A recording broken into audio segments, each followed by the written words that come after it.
EMটো 5 তাৰিখত 8জন বা 10জন অতিথি ল'ব।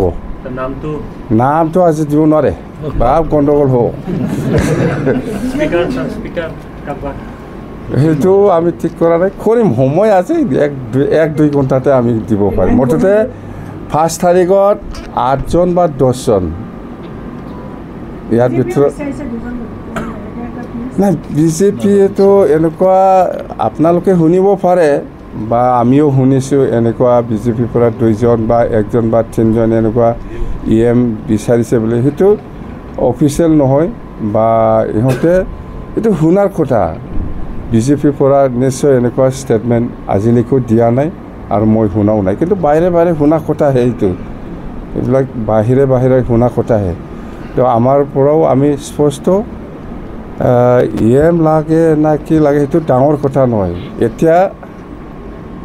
এতিয়া হ'ল NDA, যদি BPF NDAত থাকিব লাগে তেতিয়াহ'লে UPPত আউট কৰ, পাছ হৈছে।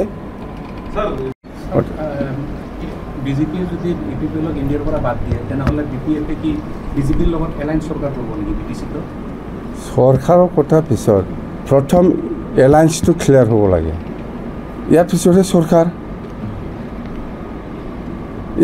চৰকাৰ। প্ৰথম এলায়েন্সটো ক্লিয়াৰ। আমি কৈছোঁ যে UPPক বাদ দিয়ক, আমি NDAত সোমাই যাম। তেতিয়া ক্লিয়াৰ হৈ গ'ল। তেতিয়া বিজেপিক লৈ পেলাই চৰকাৰ কৰে নকৰে সেইটো অট'মেটিক ইনক্লাইন।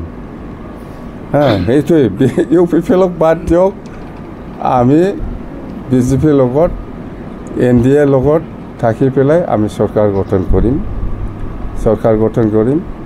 আমি চৰকাৰ গঠন কৰিম মানে এলায়েন্সত আমি থাকিম। চৰকাৰটো অকলেও বনাব পাৰে, বিজেপিকো লৈ পেলাই বনাব পাৰে, সেইটো ছেকেণ্ড অপশ্যন। প্ৰথমত NDA এলায়েন্স, UPPক বাদ দিব লাগিব। ডিমাণ্ড মাথে ফাটা, 16টা ডিপাৰ্টমেণ্ট ঘূৰাই আনা আৰু BTCটো যিটো ষ্টেটাছ, ক্ষমতা, পাৱাৰ সেইটো আগৰ নিচিনা থাকিব লাগে। নহ'লে এই UPPৰ দিনত একটা ইন'ভা গাড়ী লৈ পেলাই আগৰ মাথাত EM লৈ পেলাই লিখি পেলাই একলা ঘূৰা, এনেকুৱা ক্ষমতাটো আমাক নালাগে। আগৰ ক্ষমতাটো কি আছে জানে?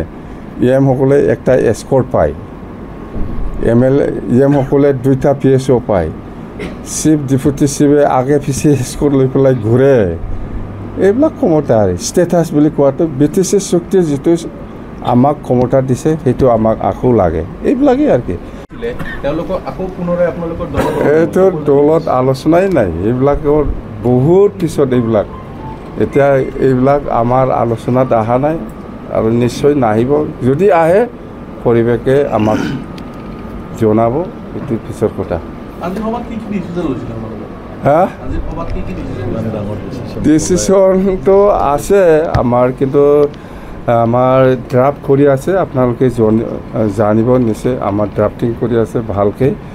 মূল ইছ্যুটো কি সেইটোৱে, UPPL আউট, BPF ইন।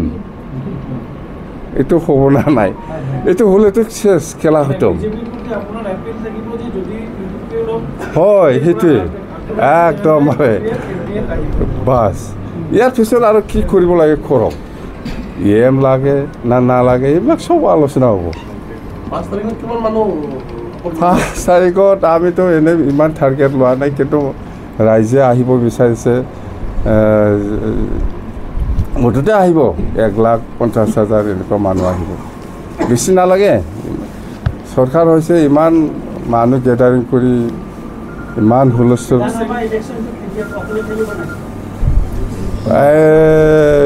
এইকাৰণে কৈছে মই, UPPL আউট, BPF ইন আৰু NDAত যদি হয় আৰু কি একেলগে এইবিলাক কি প্ৰশ্ন হয়?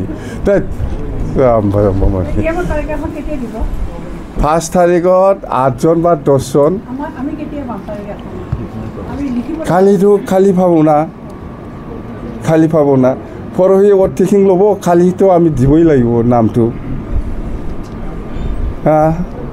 আৰু দে কওঁ সাংবাদিকफ्ৰাও मा